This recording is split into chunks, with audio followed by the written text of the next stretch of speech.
gonna be you. Welcome back to Giggles and Gains. I have invited, we were literally just chatting, weren't we, about how long we've known each other, but one of my long-term friends, Vanessa. Hi, guys. Who, well, we think it's like 12 years, don't we? It's a long time, isn't it? It's flown by. Flown by. We actually met at Global Gathering back in the day. And I'm Camping. Camping. Oh my God. We could definitely not do that now. I could not go camping, no. So we actually ended up, what would you even say? Vanessa basically ended up camping. Adopted. Yeah, literally adopted. We what did we do? Bump into you one day. I bought a $9.99 tent from Argos with absolutely zero intention of actually going back to this Sleeping in tent. it. Katie had definitely a better setup, so I just kind of forced myself into her I circle. can't actually lie. I didn't bring a tent with me either. Did you not? No. So For 3 days of camping. No. So I'm I just going to lie here on the grass. would like got myself into somebody else's tent. That sounds really bad, didn't it? But basically, I just made sure that like I'd message P and I'd be like, "You taking a tent?" He'd be like, "Yeah." I'd be like, "Okay, I'm coming in." I remember thinking, this girl definitely goes to the gym as well. Like, you can spy the muscles. Oh my They God, were do you the know- clues that you were also going to be a gym person like But me. that purple-haired picture I posted on my Instagram the other Is day. that from the same That year? was from No. that time. No, I didn't think that was the same one. No way. 'Cause Because it was I obviously chunk- looked at chunky you toned. as like, no, I remember thinking like, this girl like looks unreal, like she's in really good shape. So just shows how far you've come with your body as well. Thank you, mate. Buff. So buff. Tuned. You're so freaking tuned. So Global Gathering, that's how we met. But do you want to introduce yourself to the listeners? Vanessa. I am also a coach that is a little bit more down body compositional. I know that obviously you still work with body composition even with your clients, but gym based, both one-to-one and online as well. And my purpose in my job is kind of finding women sort of re-spark and refine themselves with everything as like a 360. I feel like a lot of my clientele are perimenopause gang. I feel like I've been through the menopause from working with these ladies. But yeah, a lot of women that have just literally, after years of like, maybe they've had kids and they've just completely fallen out of that active sort of lifestyle, maybe used to classes and just absolutely bricking it to just get back in the gym, or have that self-limited belief that, you know, they have to kind of give up on themselves with age, when actually I believe that you can literally get better with age if you refocus on yourself, obviously if you've got the time to. Which I think with age, you go down the route of allowing menopause to maybe like take charge, or literally doing something about your lifestyle and still managing to feel better. Yeah, 100%. That's kind of where I'm at. Yeah, but I think that's with all of our clients, isn't it? You either, like, you might speak to a new client who might come on board and they're either ready to make that change or they're not. Yeah. So tell us more about you, because Vanessa's been on a massive journey over the last 15 years. Slight journey. And I wanted to really dig into that today because I think... How deep are we going? Oh, as deep as Are we we can. going to get reduced to tears? I don't know. No, I No, put I'm only makeup on joking. today. I had a little photo shoot with David before this. I've got a full face on today. I don't normally do the pod with as much makeup on. So no, do not make me cry, but I can make you cry. So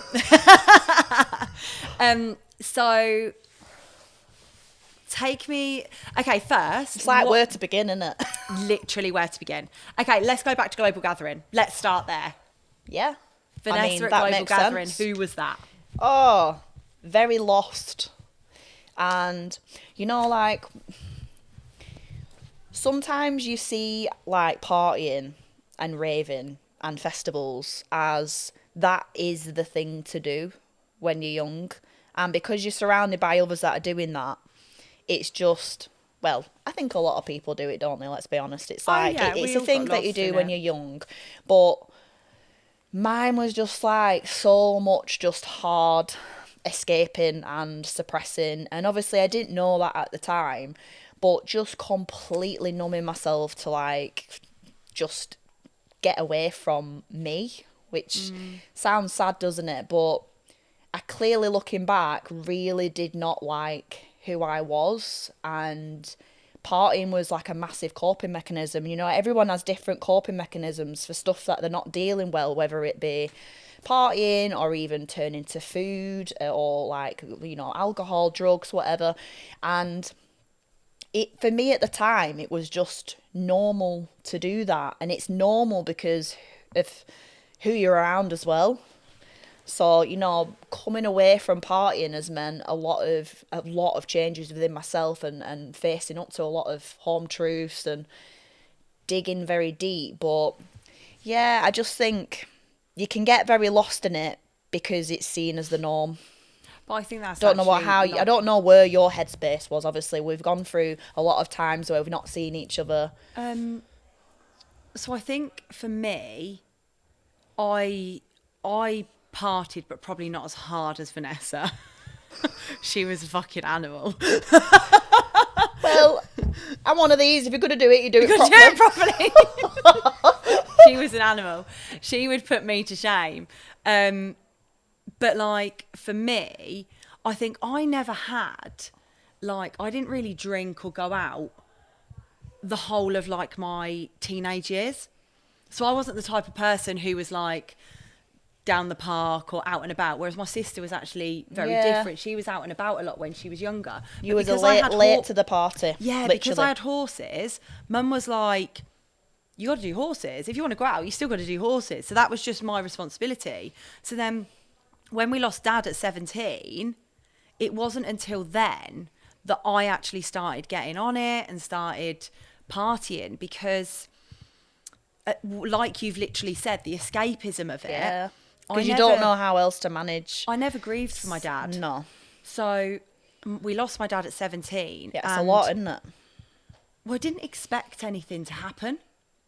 Being really, really honest, I didn't expect anything to happen. So he had a really rare form of blood cancer, and he had a bone marrow transplant and made it 6 months out the other side of it. And I swear to God, he did not have a bad day. So the guy was in chemo for like 8 months, and he did not have a bad day. And he got, his old cells started fighting his new cells around Christmas, and then he passed away the 25th of Feb. And I was 17 and I was about to do my riding and road safety. You always remember where you are, don't you? And he was in King's College in London because he wasn't very well. But that was it. That was like, there was no like conversation around anything happening to him, and it was just a phone call that come through. My mum's in Out the of nowhere. bath. She's like, "We need to go to London." Aww. But then I never dealt with it. Like, I'm not even joking. I didn't cry at the funeral, nothing. Didn't deal with it at all. And then it wasn't until I went through this really destructive period through my early 20s, and quite a colourful period in my life, not just with like the party life, but also in terms of like relationships. I couldn't form an emotional relationship with anybody. And yeah, it was just disposable relationships. And it wasn't until a friend said to me, it was like, "What are you doing?" And then it wasn't until all the eating stuff come out. And then I was like, went to therapy, and all this therapy all unravelled that it was basically all these emotions that aren't Not knowing how to angry. express emotions, Exactly. which is what's happened with me as well. Yeah. Yeah, it's like everyone just suppresses and grieving as well. Obviously, there's no right or wrong way of doing it, but for a lot of people, it is like, right, let's just mask that over. Like, Yeah, I'm literally. I'm fine, and then it's like, right, I'll have a drink. Right, well, I'm gonna go out and do this, and it's like, yeah, it's hard. Because your only free time that you then have at the weekend is spent like boozing and 'Cause it's staying up normal, until 3 and 4 'cause it's o'clock in normal. the morning, because it's normal, and that's what your friends do. And that's like the world that you get into. And then before you know it, you're like, what am I doing? Do you not think as well, like, I mean, we're not going to tap into childhood like too hard, but like a lot of people are always kind of like seen as like you're bad for expressing like anger or any like certain emotions. We're always kind of taught to like squash those, and then it just becomes even worse, doesn't it, later on in life when you're not knowing how to express these emotions and you just feel like a complete like mixed up mess. That's what Why do you think I'm still that trying to get on board with it, me. What, expressing? Yeah, like I am a people pleaser. Yeah. So I will swerve conflict and maybe my not actually saying, no, this is new for me. Like in the last 6 months, I've become better at actually saying it how it is. See, it's really funny you say that. So I am a people pleaser, but I have, You know, saying no. yeah, no, but I'm there now. I am there now. I am there. Better But also, boundaries. like, yeah, but it was the boundaries that I learnt from the second bout of therapy that I had that was a game changer for me. So I will say no. So like, yeah, literally this morning, I was like, thought that your train was coming in half an hour later, and I booked onto yoga, and I literally did not have enough time. Like, only just had enough time to get ready. But I was going to yoga with a friend. Right. Old me would have still gone to yoga, put myself on so much pressure, Yeah, stressed yeah, myself yeah. out to make it. Yeah. And now I'm Or is just this like, like, oh, no? yeah, I'm like, oh, I'm really sorry. Like, I literally fucked up. Like, it was my mistake. I thought it was coming in at 3. It's not. It's coming in at 2:30. Blah blah blah. But it's that, like, is it putting those little things in place to protect yourself so that I didn't have to go through that stressful period. But you say about conflict, like, I hate arguing. I would much rather hide behind that some sofa. arguments and like disagreeing there can be a lot of power to come out of that though, can't there? Rather than you being a person that can just be like going along with what and squashing what you want to say just to avoid Yeah. conflict. But I think that I've learnt that from being really young. It's learnt. Really? Yeah. From where? You know, like family members where you know that if you say maybe what you want to say, it'll go into like an argument. So that's not me blaming, but I think that is where it's come Yeah, but from. it's not It's necessarily probably common. A lot of people probably do that. Some people blaming. get anxious and really uncomfortable with conflict or an argument or a disagreement. I actually had this. I'm better now though. Like, let's have a fucking argument. Sorry for the No. French. Are we allowed to swear? Yeah, absolutely. But that's like really interesting because Mum said to me and Mum had a disagreement a little while ago, and she said something to me about it, and we were talking about childhood, and she made a comment. I actually got told off for bringing my mum into the first episode of the podcast, so I'll be a little bit careful about what I say. Love you. Love you, Mum. But I literally said to my mum, there isn't a right or wrong way for you to bring us up. You did the absolute best 100%. with the non-mum manual that you 100%. did. And it's not perfect. This is why, but you know, you hear of like inner child work. I don't ever look into that sort of work where I'm blaming or looking for No. like you've No. done this. I'm just sort of looking to it for a better understanding of me, but Exactly taking that. responsibility for now and my future. And that's which- it. It's like this is what's happened. So like my thing was I'm gonna get in so much trouble. My parents argued a lot. And that for me now I find really traumatic. I really do. I hate an argument, and it's a contender in mine and Derek's relationship feel because he's uncomfortable. actually really fiery, and I'm like, whoa. Yeah. And we've had this conversation before and compared our arguments to Curry's. I think our arguments are like a fuck on, like Madras with extra chili in them, and he's like, nah, they're not even That's a fucking nothing. korma. Yeah, you're like me. You're like me. But I said that to Mum. And do you like, get that feeling inside where you're like, oh, no, like sick? Like, if we got the chins on this. literally? But it is, isn't gonna- it? we're gonna that go going feeling, into though, you this. get it in your gut, don't you? Where you're like, ooh, like I this know doesn't this feel is going to good. be intense. I know this is going to be intense. But it is down to like your experiences, because everything that does happen in your life shapes you to be the person that you are today. But again, like you said, it's not blaming. It's saying like I said It's to my just mum, these awareness, things isn't have it? happened. Yeah. I'm now aware of it's them, the but I've past is then in the done past. work. Yeah. And you know, we've all got our story, we've all got our background, we've all got all the shit that's happened in our lives, and we can just show up by just being a good person and just continue to improve in different ways, and that's what it's about. And None of us are perfect. None of us are really easy to be with.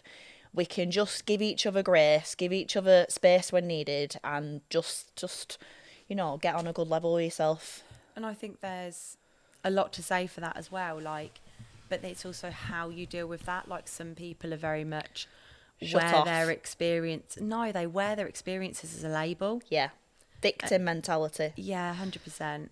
And it's about This is where we're going with this story, guys. We are going somewhere. Yeah, we're covering a lot of topics here, aren't we? We're getting there. We're warming up. Congratulations if you're still listening at this point. I hope you've got a brew in your hand. Literally.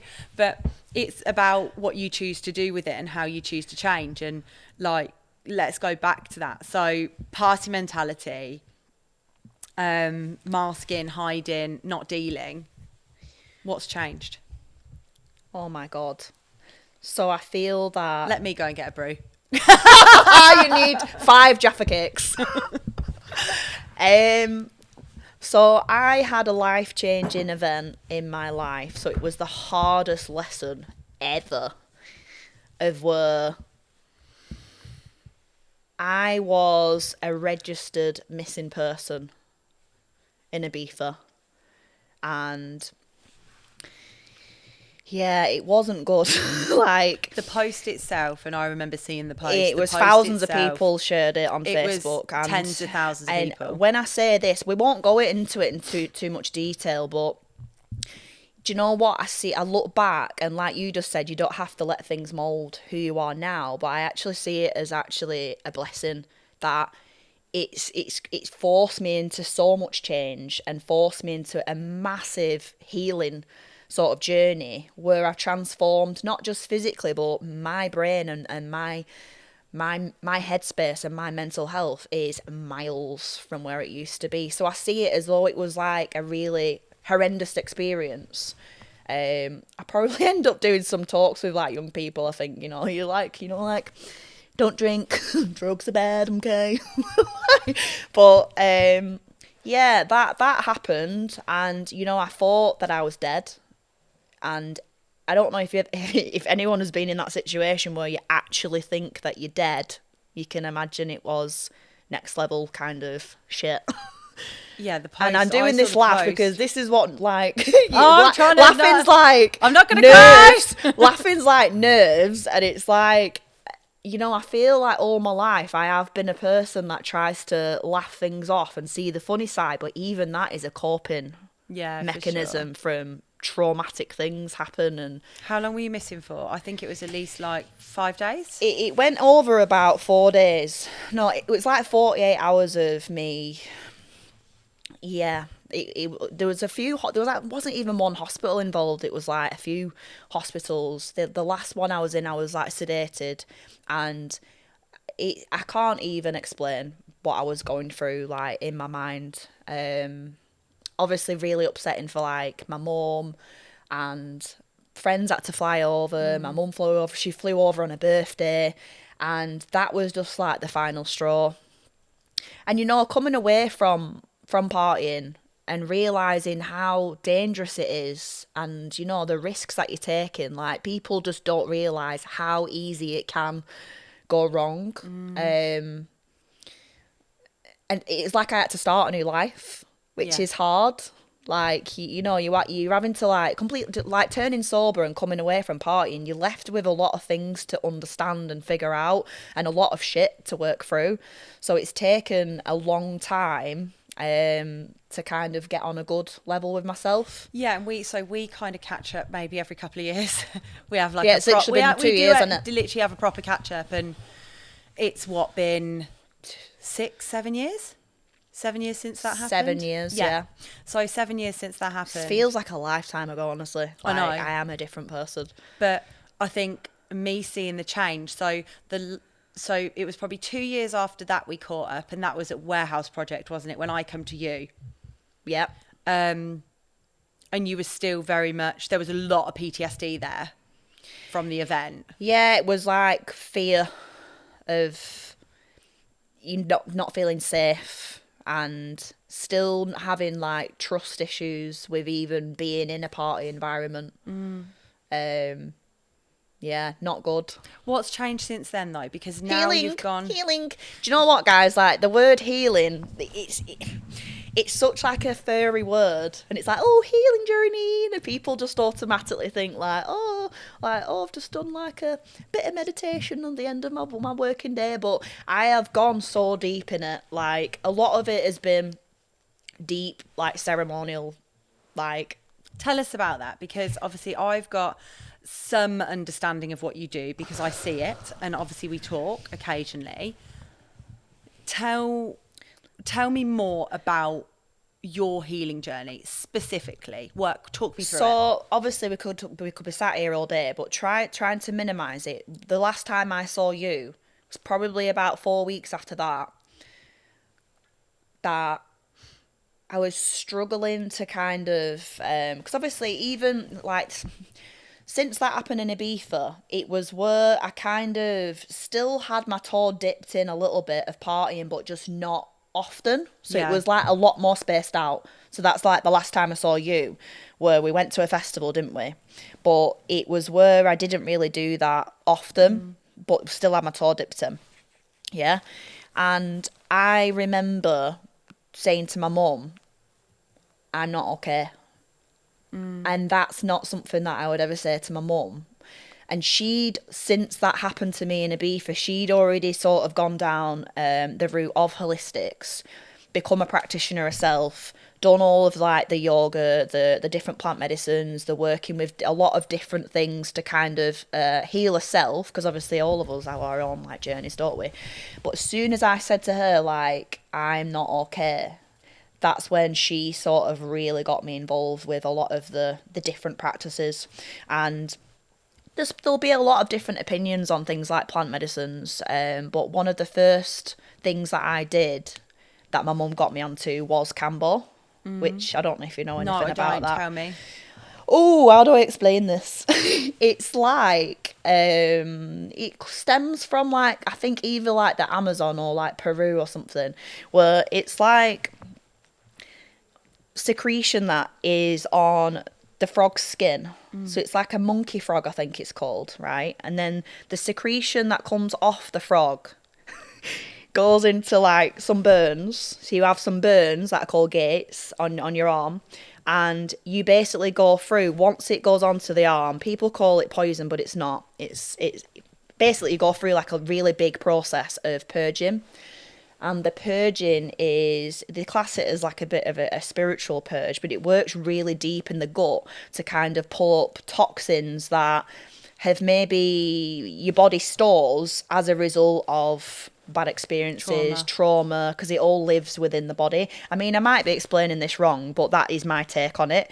And it really has given me a lot of better like intuition, better direction, less procrastinating, and change my behaviours and my self-belief. And I know that some of you might be listening to like, what the fuck is she on about, like fucking frog secretion on her arm and suddenly she's got this focus. But it's literally been one of many other powerful things. And the key here is you can't just turn to one of these plant medicines. It's about integrating into a full lifestyle where you are maybe meditating or going into nature or doing journaling or stopping, or there's a lot of different things. And the key is to be grounded in still having a job, still being a normal person, but dipping into a few of these practices that can maybe return you to yourself. And that's where the last 2 years, that's what I've been doing. And it's been hard as fuck, because these like purging episodes or even like mushroom ceremonies and working with these different plant medicines, they are seriously powerful in bringing up trauma. So physically, the releases can be quite. About a mushroom ceremony. So psilocybin mushroom. And again, I'm not somebody that, this is my journey and it's not something that I force onto other people. People can figure out stuff like this themselves. No, I'm just not so nosy. Like, I wanted to talk about this today because I'm like, tell me more. Like, I want to understand. Right. Obviously, doctors like to prescribe you like antidepressants, don't they? And that will keep people depressed. Yeah? Yeah. So even like people that come off those kind of really harsh like medications end up worse, don't they? Rather than having just a new approach on a different lifestyle. Yeah. Yeah? So mushrooms are a natural way of rewiring the brain and helping with things like anxiety, finding like clarity. Which is why they use like mushrooms, ketamine, in some MDMA, in some like... For the brain. Yeah, absolutely. To rewire, it's the chemical imbalance, as we like to call it. And obviously they're not legal, but that's because like But they are people doing tests and trials. people are wanted. No, people know how powerful mushrooms are. Like, wow, they are super powerful. But like for pharmacies and the doctor kind of world, still want to be getting people to pay to go on antidepressants, don't they? So that I think that'll change. I think mushrooms will become legal. Now, working in a ceremonial environment is where you are looked after by sort of hands-on healers, where you go through like a journey of sound, like, you know, like sound baths, Yeah. but whilst under the medicine, and the medicine will do what it needs to do. So if there's things that you are holding on to, which your body can actually, you know, hold trauma and it'll store trauma, you know, some trauma will show up as physical pain, which I believe in as well.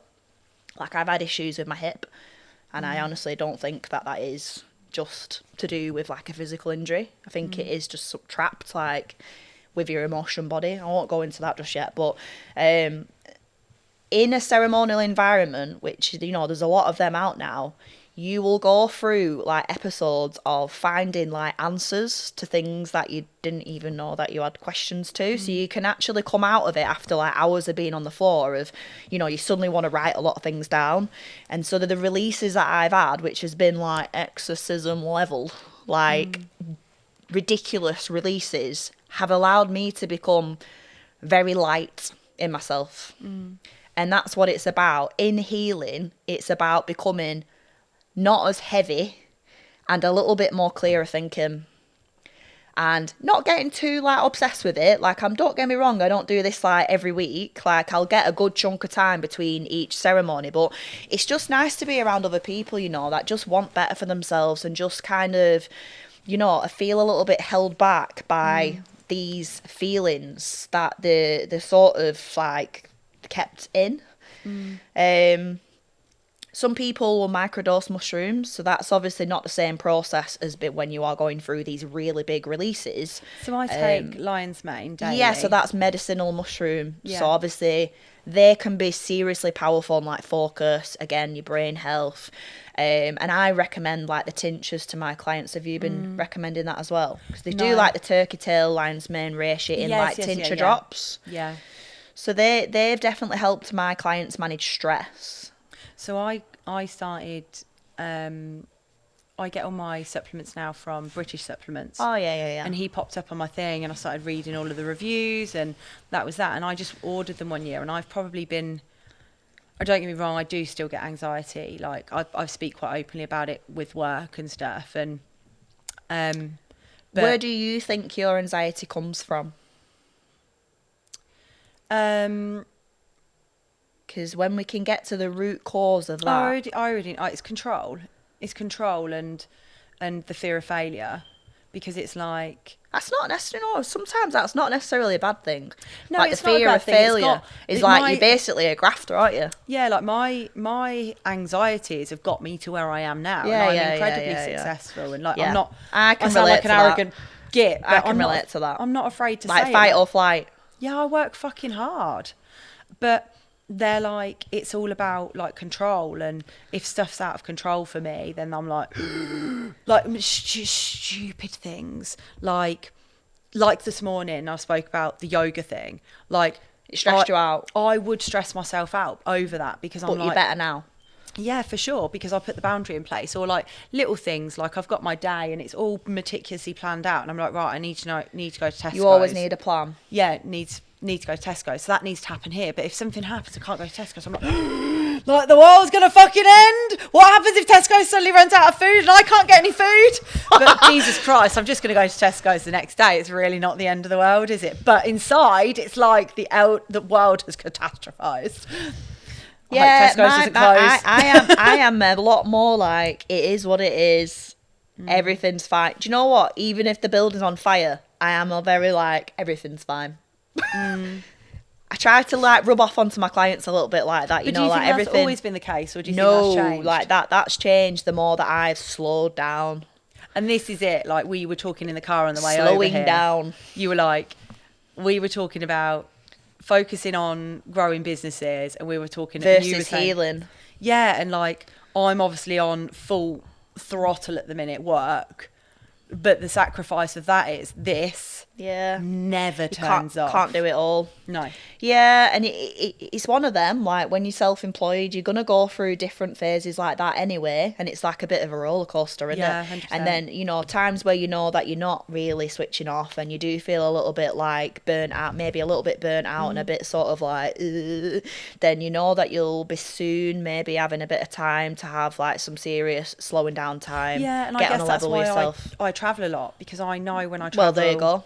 it's like, I want to live abroad, and we're not able to live abroad at the minute, and I want to travel. So, but when we travel, it's like, I don't connect to the Wi-Fi. I don't, every cafe we get into, I don't connect to it. I won't get a SIM card. Derek has all the data, and I literally will have like my work block in the morning, my work block in the afternoon, and that is it. Because I need that time away from my phone, because I am fully addicted to my phone. Yeah, and I think when you're busy, Yeah. even on the days where you're not meant to be working, it's hard, isn't it, to switch off? Yeah, because my way of thinking about it, which is really naughty, is, well, if I reply to these messages now, my day will be easier tomorrow. Because I don't want to see my phone when it's got over 100 messages on it, which it easily would have. Like, that's just the nature of the beast. But it is about slowing down. And I've done a lot of meditation over the last 6 months to try and get to that point. But also with, like, you talking around the way you heal, I go through bouts of therapy. So it's like, I'll go through, like, for example, 6 months or 9 months of therapy. Yeah. And then I've kind of got what I want to out of it. And that's that time to focus on that.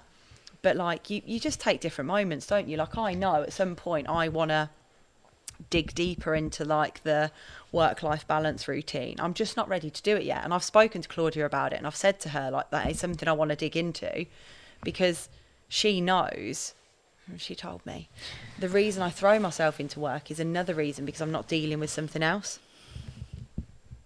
Then you've got to think about what makes you happy, because that sometimes changes, doesn't it?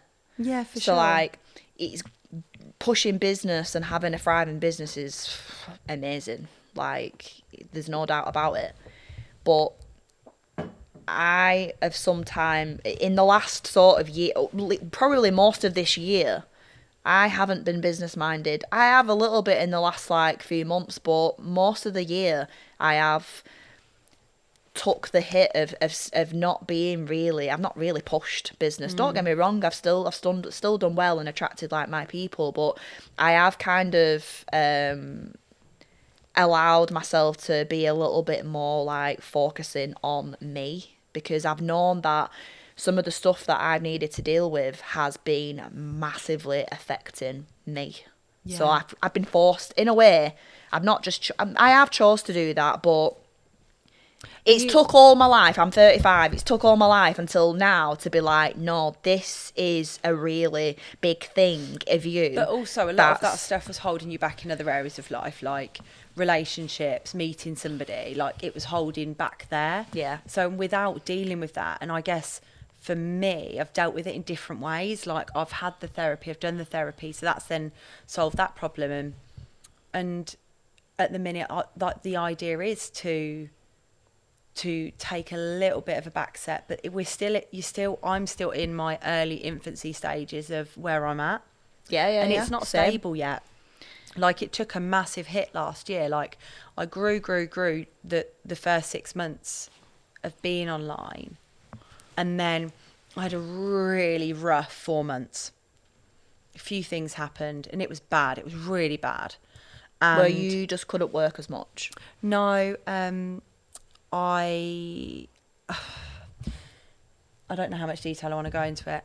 No, I'm going to be honest. I had a situation with a coach I took on. It didn't work out, Okay. and it didn't go very well. Right. And so that was like a big... It was a big hitter, yeah. It was really impactful. It really impacted the business, it impacted me. And yeah, but it also, like, the forefront of everything we do is the client. Yeah. Like, it isn't just because I refer to my business as a business, it doesn't mean that my clients, they are the bread and butter. Without them, and without them being happy, there is no business. And that's the most important thing. And it impacted the clients. Yeah, and yeah. that to me is like, that hurts. Do you know what I mean? And we're now going on this phase again where we're growing, but also it's like, I want to get to a point where it is a little bit more stable, so I can take a little bit more of a backseat. And obviously taking on other coaches, it means that they can do some more of the work, so I'm not constantly in the driving seat all the time pushing it forward. And I know that there is going to be a point where learning when to push and pull, and I will pull back a bit because they're going to take that step forward. But that's all it's about, isn't it, mate? It's your business pushing and grows. pulling. Yeah. It's like you go for a growth. Yeah. And then you're going to have maybe a break, like you say, because you've got other people. With me, I am excited for my business to grow. But it's just like recently I've started all these workshops, and I've been starting group PT, and I've been getting a lot of, people that want to just be in a gang and feel supported by other women and make friends. Yeah. So a lot of that has recently happened. But yeah, I haven't really been in my business mind era. No, and this is... I've just been in a let's sort your shit out van, because there's a lot to sort out. I feel like I've done that, so I'm happy about that, and that will always carry on in snippets. And now that I feel like a lot stronger physically and mentally, I think the business side of things I will venture into. So what is next for you? Because we were I talking have no idea. I don't even know talking what in the day it is. car about training. We were talking about stuff like that. So what are the things you want to focus on next? I booked Thailand I know. mid-March. And then Tell me how that come about. Oh my God. So I was just really upset about one or two things.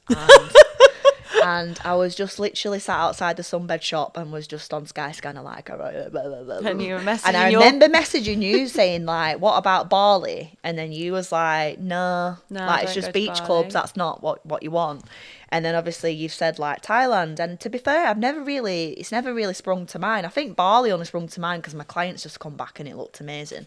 But I'm not really one anymore, Katie, of dieting for a holiday. However, I am a person that kind of, keeps on top of my body like all year round anyway. So it's not where I'm ever really feeling like uncomfortable. I mean, I have to set a good example, don't I?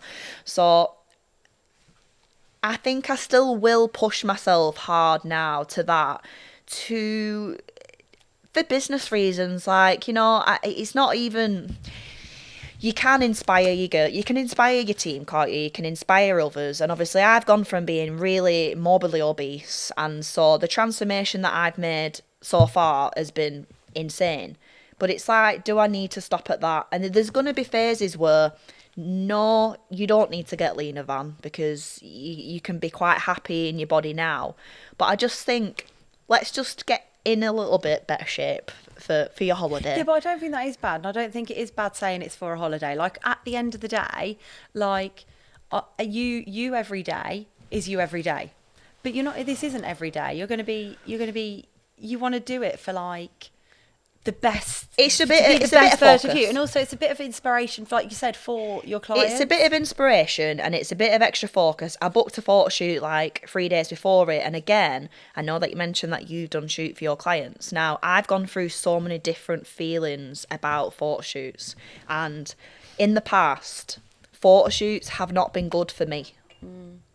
Even though I've even been the photographer in shoots where I have like pushed clients to have a shoot. But since I've got into an all-rounder, happy in my body but in my mind as well, and better emotional like control, I am not really a fan anymore of just setting a photo shoot goal for a client unless they have already gone through the transformation and that's just dropped in quite when they've already had the transformation. Yeah. Because if you just set that for a client, they're going to be so warped with, right, I need to be this lean and it's all about what I look like.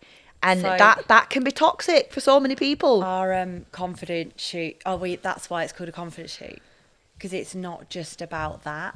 It's if you see, and I'm not doing any of my ladies a disservice, but if you see the first one that we did, every single one of those women was all different shapes and sizes. Yeah. And some of their reasons for getting up on and doing that were not about how they looked. It was That's about good. having that photo See, taken. that I because agree with. They don't have any photos with their family, or they're embarrassed to take a selfie with their friends. And it Yeah, wasn't that's nice. about any of them getting shredded. I Yeah. had conversations with them about what they wanted from the day. And we set that goal, and it might just be just to get there on the day and be that. Or they might have had a weight loss goal, or they might have had, I just want to feel comfortable enough to wear a pair of shorts. And they were the types of things that we worked towards. And even this shoot, we've got, like, some of our women have set like goals to be coming in under 100 kg. So, but they've already lost 20 kilos. Yeah. So they're not shredded bodybuilders. But No, and that it's good. journey It's good. is It's good massive that for you're them. doing that. It is good that you're doing that. And that's why I won't put this like bodybuilder style. They're not on bodybuilder style diets. They've No. still gone out for food Flexible. at the weekends. That's what They've mine done are like. that. I've literally just put a video in their little group this morning, and I was like, guys, you got 2 weeks. Your decisions over the next 2 weeks will determine how proud you are of yourselves. I think in 2 that's weeks. good because obviously they're all like in the same sort of like type of person. Whereas I think I'm going off my experience in the people that maybe I'm surrounded by of what is like perceived as like shoot ready. Yeah. So I've always been like, right, okay, I carry more body fat, like I am naturally like a lot bigger than shoot. What are we looking at? Oh, he's popped a little picture on the screen. Can you see it? Holy transformations. One of the girls. Because I have been in a sort of world where I have been around a lot of shredded people, it's not been good for me because it's made me feel like, right, I'm not good enough. Yeah, I'm not 100%. small enough. I'm not lean enough because the coaching style is all not now, but it's always been like very get aggressive. as lean as It is possible, aggressive. get as lean as possible, and then that's took a while for me to kind of come away from like, you know, I had a shoot in May and 8 weeks before it, I actually, because of being in a relationship where I felt very accepted and very in my very feminine and appreciated for how I was, it made me like completely give up on dieting, even though I had a photo shoot, which was a massive breakthrough for me. Like, Yeah. and So I think the shoot, when I first did it, because I see everybody else's shoots, and I was like, the same sort it of makes you mindset. question yourself, doesn't Yeah, it? but there was one coach in particular, I remember it, Leanne, and she works with our photographer Matt, and her girls were, some of them were in incredible shape, but some of them were just normal women. And I loved it. And that's why I didn't call it like the photo shoot. It's a confidence shoot, because Yeah, I like do you know it. when you said like what makes you happy? It's the days like we're going to have in 2 weeks' time where I was so overwhelmed, so emotional, and so fulfilled and grateful from being able to take these people through this journey and then to receive their feedback afterwards and see their faces. I fucking cried for a whole week afterwards Aw. because it was so fulfilling, because Yeah. it wasn't just about the picture, it was about the journey they'd been on to get to the picture. Yeah. Well, I've done photo shoots with my clients, obviously me putting them through the whole journey and then done pictures, so I know exactly how you feel there with it being like really rewarding. So you're gonna do a shoot. You've got Thailand. Yeah, coming up. I'm gonna do a shoot, but not probably more like just like business. You know, like you have had like business pictures where it's just representing like you, this is me. So probably not anything like extra. Like the one in May, I was sat in a tree, like poison ivy style. like on the beach. I probably won't do that. But again, it'll just put me back into that mindset and that being mindful, right, okay, I've got that in X amount of weeks. So even with like the Christmas period, I know that I will pretty much like still show up for myself pretty consistent between now and then. Yeah, same as that. Like we did a little shoot today because I needed some pictures to be able to put on like content. We've got a little bit of a Nice campaign to have a few coming nice up. pictures in there. Yeah, absolutely. But it's like nice to know that I never have to really. I sit at this comfortable place now that I know that I could go on holiday next week in a bikini and I feel good. And that's the winning part of being a person that's your life. That's something that I try to drill into clients all the time. If you get on board with a certain way of living, then you don't have to go through 16-week diet. You might do 4 to 6 week cut max, literally, before maybe that holiday or maybe before that wedding, your best friend's wedding that you want a little bit better in. But if you are getting into a restrictive way of eating as like a bit of a challenge, and then you're not really learning anything and it's just all very all or nothing, and then you can't keep up with that, that's where you're having that constant yo-yo. Yeah, exactly. It's like I keep saying, like, January people, right, they blame Christmas for where they're at, but it's not, is it? It's like the back end of the year. It's when you've got back from your Benidorm holiday in July and then, like, kept up with it a little bit because you felt bloated in, like, the August, and then you've just started to let all these bad habits, like, come in. Yeah, It's not a life. You have to build a new lifestyle. Yeah, absolutely. So that you can stay in shape all year round. Which Ish. is what we're going to finish on. Chunky Toned. We are finishing on Chunky Toned. Thank you so much for joining me today. It's been a and hoot. thank you for Get me on here every week if you want. Oh my goodness. Vanessa's actually come all the way from Manchester. I'm here. I'm on my holiday. On your holiday. She takes her holidays to Northampton to be here today, and we're going out for dinner later. So I'm only here for the food. Only here for literally dinner, roast dinner tomorrow. She was like, can I stay Sunday night? I was like, yes, don't expect me to do anything on Monday though, because I'm working. But yeah, thank you for watching and thank you for joining me. Thank you very much, mate. Appreciate it.